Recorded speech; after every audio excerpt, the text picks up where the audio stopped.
Buenas tardes chicos, hoy iniciamos el tema 3 del programa que corresponde al monopolio y que lo pueden seguir a través del tema 14 del libro de Krugman y Wells.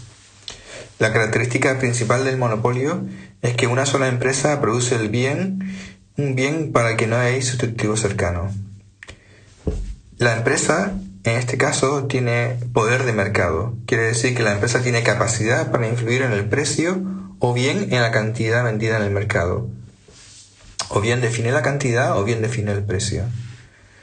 Eso da lugar a que su función de demanda tenga pendiente negativa, y eso quiere decir que si la empresa baja el precio puede vender más, o si en cambio la empresa lo que decide es que el precio de su producto sea más elevado, lo puede conseguir reduciendo la cantidad ofertada en el mercado. Por tanto, lo vemos aquí en el gráfico, la función de demanda tiene pendiente negativa. Eso quiere decir que cuando la empresa baja el precio de P0 a P1, la cantidad demandada en el mercado, la cantidad intercambiada en el mercado va a ser superior. La diferencia con el modelo de competencia perfecta es que en competencia perfecta las empresas no tienen poder de mercado y en consecuencia su función de demanda es perfectamente elástica al nivel del precio del mercado.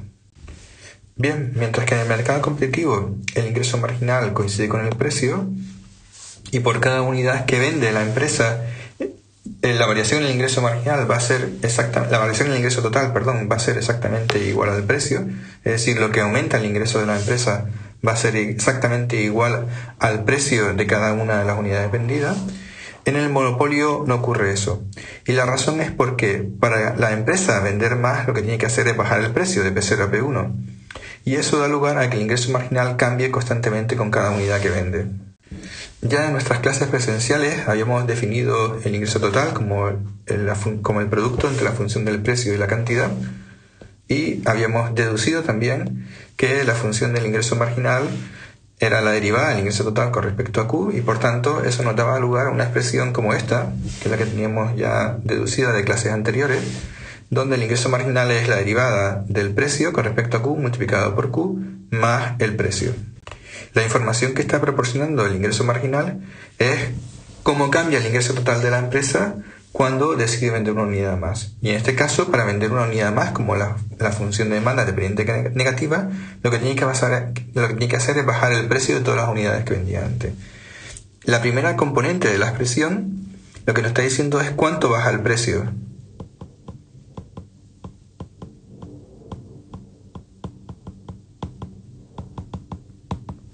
Si lo multiplicamos por el número de unidades que vendía antes, lo que tenemos es cuánto baja el ingreso total de la empresa al bajar el precio de las unidades que vendíamos antes. Y la segunda parte es cuál es el aumento en el ingreso como consecuencia de vender una unidad más, exactamente el precio de la empresa. Como la función de demanda tiene pendiente negativa, esa derivada de P con respecto a Q tiene signo negativo. Y eso quiere decir que toda la primera componente de esta expresión del ingreso marginal es negativa, y por tanto eso da lugar a que el ingreso marginal sea menor que el precio. Es decir, si esta parte que tenemos en medio es negativa, quiere decir que esta segunda componente que está aquí es mayor que esta primera componente que está aquí, que es el ingreso marginal. Gráficamente lo que tenemos en realidad es que tenemos una función de demanda y tendremos una función de ingreso marginal ahora diferenciada, que siempre va a estar por debajo de la función de demanda.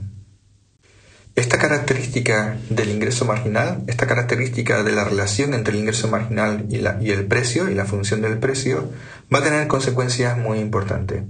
Cuando la empresa lo que busca es maximizar beneficio, es decir, cuando el monopolista lo que va buscando es determinar el nivel de producción que maximiza su beneficio, eso lo hace igualando ingreso marginal a coste marginal. ¿De acuerdo? En este caso, con una función de coste marginal sencilla, plana, cuando la empresa iguala ingreso marginal a coste marginal, lo que hace es que determina el nivel de producción QM y el precio PM, que es el que maximiza su beneficio. Lo que observamos es que el precio de equilibrio del mercado, PM, es mayor que el coste marginal. El resultado difiere de lo que ocurría en competencia perfecta. Recuerden que en competencia perfecta el resultado del mercado, cuando la empresa maximizaba beneficio, era que el precio era igual al coste marginal. Las implicaciones son importantes. Pensemos, por ejemplo, en una compañía aérea que tiene un coste marginal por viaje de 20 euros. Si el mercado fuera competitivo, altamente competitivo o muy cercano a ser competitivo, quiere decir que el precio del mercado estaría en el entorno de 20 euros. Mientras que si el mercado es un mercado monopolístico o es un mercado que está muy cercano de ser monopolio, el precio va a ser mayor que el coste marginal. En nuestro ejemplo, por ejemplo, podría ser 80. Es decir, la diferencia es sustancial.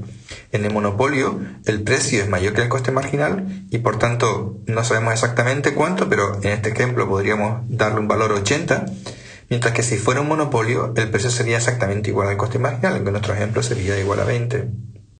Como veremos un poco más adelante en este tema, esto nos va a permitir caracterizar el mercado del monopolio como un mercado ineficiente y va a ser el motivo principal de muchas políticas de regulación de los gobiernos destinadas a proteger a los consumidores. Finalmente, en la clase de hoy quiero recordarles, siguiendo el ejemplo del libro de Krugman y Wells, cuáles son las razones por las que existe un monopolio. Principalmente, Krugman y Wells dan 4 razones. La principal es porque la empresa monopolista es capaz de controlar o dominar algún tipo de recurso natural o input que le permite ser monopolio de ese producto. La segunda razón es porque en ese mercado en esa industria pueden existir rendimientos crecientes a escala.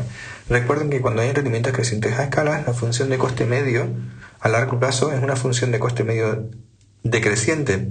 Y eso quiere decir que las empresas más grandes van a ser empresas que van a poder producir a un coste medio más bajo y por tanto es una causa de monopolio natural. Finalmente, también cabe la posibilidad de que exista un monopolio porque hay alguna empresa que tenga una capacidad tecnológica superior o bien porque hay algún gobierno que haya creado barreras